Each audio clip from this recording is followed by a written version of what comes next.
The Secret Santa by SOFIA.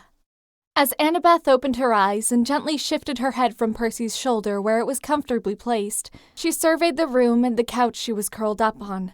Frank was snoring loudly on the recliner. Jason was sleeping peacefully on a couch parallel from hers.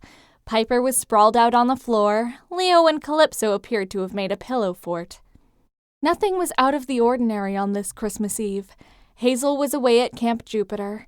Annabeth thought everything was perfect, the family she dreamt of having.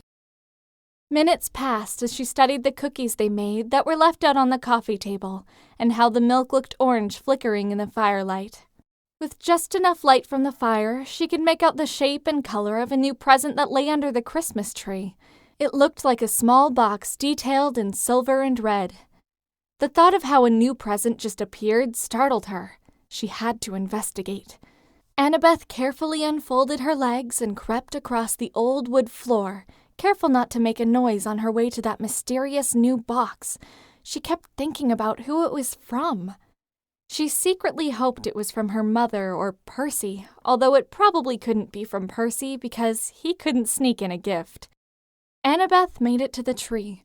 With a creak of the floor, she sat down and looked at the box. The silver box had a name tag addressed to her, but not a word about who it was from.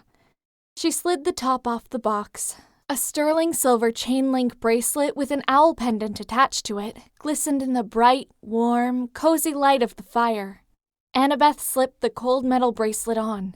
She studied the owl as she ran her fingers over the owl as it seemed to stare at her. Its eyes suddenly started glowing a bright blue as she saw her body disappear in front of her eyes. She was confused as she reached to where the owl would have been and traced it with her finger 3 times, and her arms and legs then started to appear in her line of vision again. Yes, yes, she thought. Thank you. She sent a quick prayer up to her mother. Annabeth knew almost for certain this was her doing. Overjoyed, she kept the silver bracelet on as she got up. Careful not to wake anyone with her soft footsteps, she crept over the crisp floor over to the window to peek outside. As Annabeth peered outside to gauge the time of night, she decided it was around 2:00 a.m. Before she went back to the couch, she watched the snowflakes that Chiron always allowed through for Christmas fall gently to the ground as they colored the ground white. She smiled as she noticed a lone deer feeding from a plant.